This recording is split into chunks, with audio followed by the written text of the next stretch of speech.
Think about the last thing you bought online. You get the product, and you're left with a box, some plastic, maybe some foam, and we usually think, okay, I'll just recycle it. But what if that's not the real solution? What if there's a much more powerful business model out there? One that doesn't just manage waste, but actually designs it out of the system from the start, turning it into a huge strategic advantage. Okay, let's get into it. First, let's just get a handle on the scale of the problem. According to the Polish Chamber of Packaging, a single person in Europe generates, on average, 180 kilograms of packaging waste every single year. That is an enormous amount of stuff. To put that in perspective, that's like the weight of 2 adults in trash for each and every one of us, year after year. And this is where it gets really painful. This quote from the Ellen MacArthur Foundation is a real gut punch. 95% of plastic packaging is used just once. We are literally throwing away up to $120 billion worth of raw materials every single year. This is the heart of what we call the take-make-waste linear model. And you know what? It's not just an environmental disaster. It's an incredible economic failure. So how do we fix this? Well, in this explainer, we're going to start by really digging into this linear waste problem. Then we'll look at the elegant solution, the circular economy. But we're not stopping with the theory. We're going to make the hard business case for why this is the future. And we'll even get into the nuts and bolts of how you design and report on this massive shift. All right, let's start with something we can all relate to, that cardboard box that lands on our doorstep. The convenience of e-commerce is fantastic, but it comes with a hidden and very physical cost. The math here is brutally simple. The more we buy online, the bigger the mountain of single-use packaging gets. And here's the part that should really get your attention. Our recycling systems just can't keep up. Back in 2020, less than half of all that packaging was actually recycled.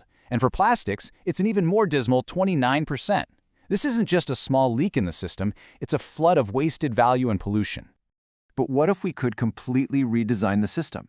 This brings us to the circular economy, a fundamentally smarter, more elegant way to think about materials, products, and even value itself. So at its core, the circular economy is all about a huge shift in how we think.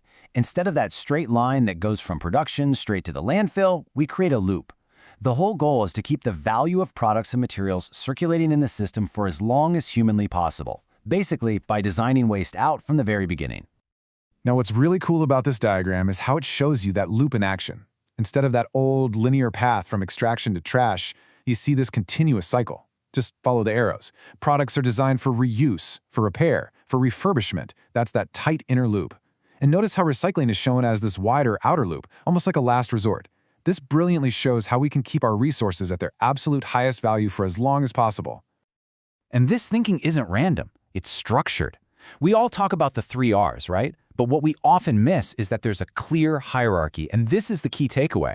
For years, we've been obsessed with that 3rd R, recycling, but we've forgotten that the first 2, reduce and reuse, are exponentially more powerful.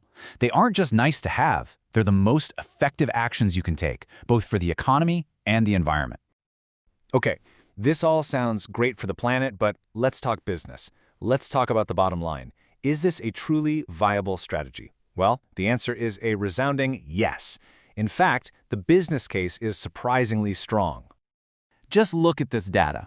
For standard, everyday packaging, about 21% of people say reusability is very important. But check this out. When you ask them about returnable packaging, that number explodes to over 51%. We see a similar jump for resilience. This isn't some niche market anymore. Consumers are practically shouting that they want more sustainable, reusable options.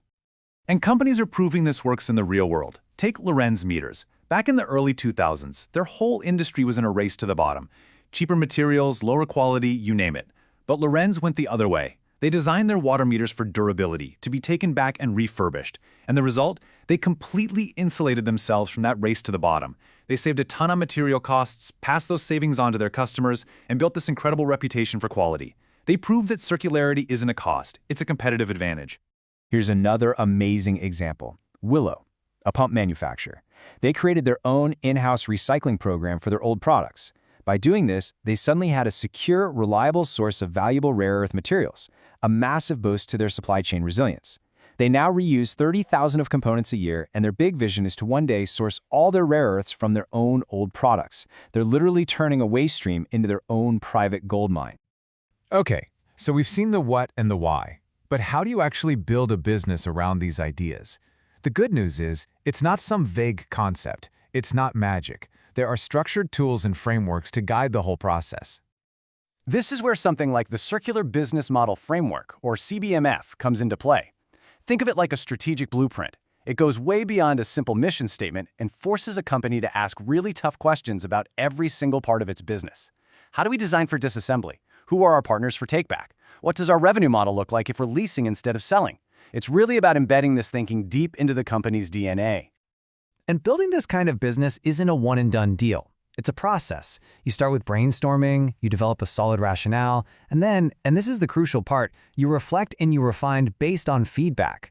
The goal isn't just to have a plan, but to have a rock-solid, evidence-based case that proves the economic and the ecological value you're creating. So once you've designed this brilliant circular business, how do you prove its value? This brings us to the highest level of corporate strategy. Because a circular model doesn't just change how you operate, it fundamentally changes how you talk to investors and how you manage risk. A huge driver behind this shift is the TCFD, the Task Force on Climate-Related Financial Disclosures. Yeah, it's a mouthful, but its impact is actually really simple. It's a framework that forces companies to report on their climate risks with the same seriousness as they report their financial risks. This means investors, lenders, insurers, the people with the money, can finally see which companies are truly prepared for a changing world. And because of frameworks like the TCFD, that old wall between sustainability issues and real business issues is just crumbling. Smart companies now get it. Climate change is a principal business risk. It belongs right alongside financial or operational risks. They're not just putting it in a separate report anymore. It's becoming a central part of their core strategy. And this right here is where the rubber meets the road. A company like Smith's Group isn't just making vague promises. They are explicitly linking a climate risk, like resource scarcity, to a hard, specific metric. In this case, non-recyclable waste. They set a target, and then they hit it, reporting a 20% reduction. See, that's not just an environmental win.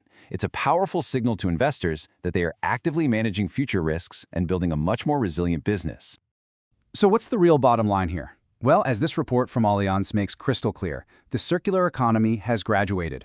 It's no longer a niche concept. It's a core business strategy. It's a proven way to unlock real, tangible economic benefits through resilience, efficiency, and innovation, all while giving customers the sustainable world they're asking for. Which leaves us with one last, pretty big thought to chew on.